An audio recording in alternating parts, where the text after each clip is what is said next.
आज के वीडियो में हम डिस्कस करेंगे फोलेट या फोलिक एसिड क्या है। फोलेट या फोलिक एसिड के इंट्रोडक्शन को पढ़ेंगे, फिर इसकी डेली रिक्वायरमेंट को पढ़ेंगे, उसके बाद में अपन पढ़ेंगे इसके सोर्स क्या है, फिर अपन पढ़ेंगे जो फोलिक एसिड है उसके फंक्शन क्या है।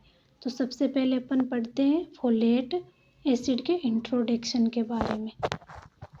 Folate means leaf. जो फोलेट वर्ड है इसका मतलब क्या हो जाता है, लीफ हो जाता है। This name is derive from Latin word folium. और ये नेम किससे डेराइव हुआ है, ये नेम डेराइव हुआ है लैटिन वर्ड फोलियम से, विच मीन्स लीफ। और फोलियम का मतलब क्या हो जाता है, लीफ हो जाता है।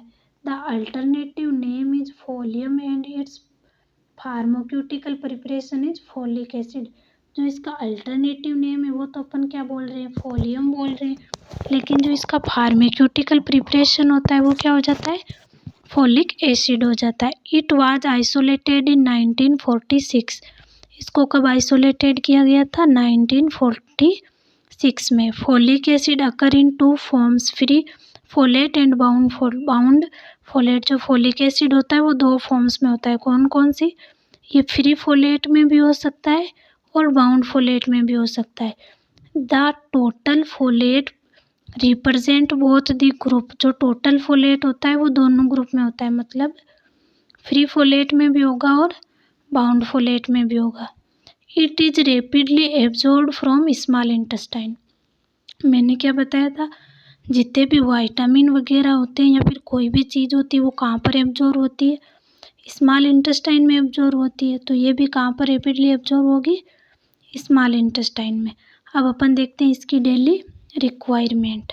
तो डेली रिक्वायरमेंट को अपन किस में मेजर करेंगे, माइक्रोग्राम पर डे में।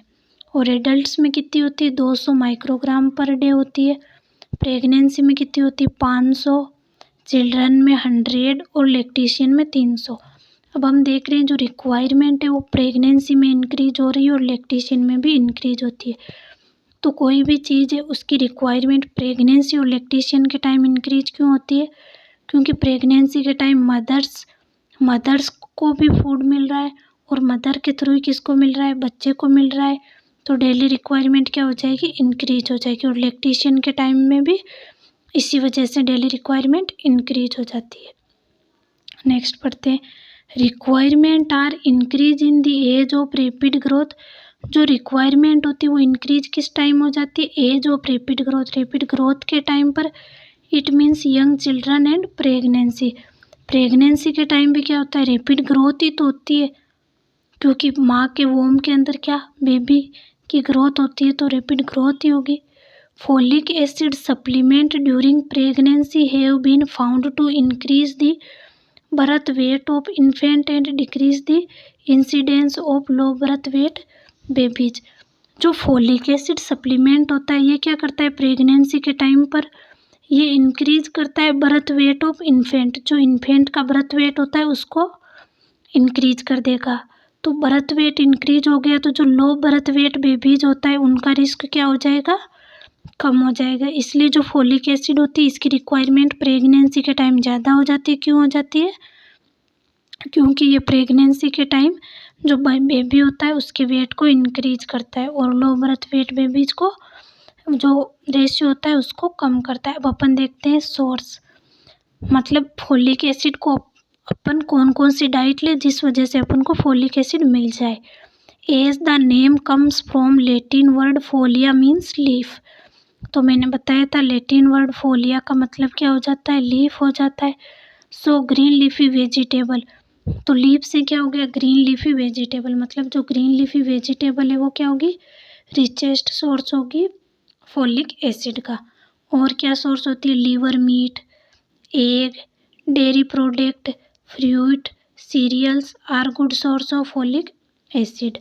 फर्मेंटेड फूड, और जो फर्मेंटेड फूड होते हैं जैसे idli, dhokla, dosa are also important source of folic acid.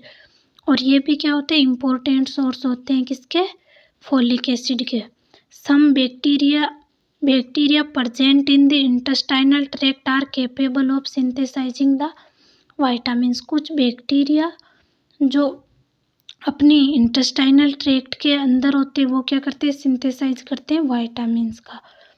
अब अपन पढ़ते हैं फंक्शन। जो फोलिक एसिड है इसके फंक्शन क्या है। It is essential for the maturation of red blood cell in bone marrow. जो अपना बोन मेरो होता है उसके अंदर ये क्या करती है, मैच्यूरेशन करती है आरबीसी का। तो फोलिक एसिड किसके मैच्यूरेशन में हेल्प करता है, आरबीसी के मैच्यूरेशन में। It play role in synthesis of DNA. ये किस में रोल प्ले करता है, डीएनए के सिंथेसिस में। Next, it act as coenzyme in the synthesis of methionine and purine. Purine, pyrimidine और मेथियोनिन जो होते हैं ना, उनके लिए ये उनके सिंथेसिस में हेल्प करती है, किसके थ्रू, कोएंजाइम का वर्क करके। तो अपन ने आज के वीडियो में क्या डिस्कस किया, फोलिक एसिड के इंट्रोडक्शन को पढ़ा, डेली रिक्वायरमेंट को पढ़ा। डेली रिक्वायरमेंट प्रेगनेंसी और लैक्टेशन के टाइम इंक्रीज हो जाती है। उसके बाद में अपन ने इसका सोर्स पढ़ा, जैसे फोलिक का मतलब ही क्या हो जाता है, लीफ। तो ग्रीन लीफी वेजिटेबल इसके रिचेस्ट सोर्स हो जाते हैं। उसके बाद में अपन ने इसके फंक्शंस पढ़े। अब आगे की वीडियो में अब इसकी डेफिशिएंसी पढ़ेंगे और डेफिशिएंसी से प्रिवेंशन कैसे कर सकते हैं वो पढ़ेंगे।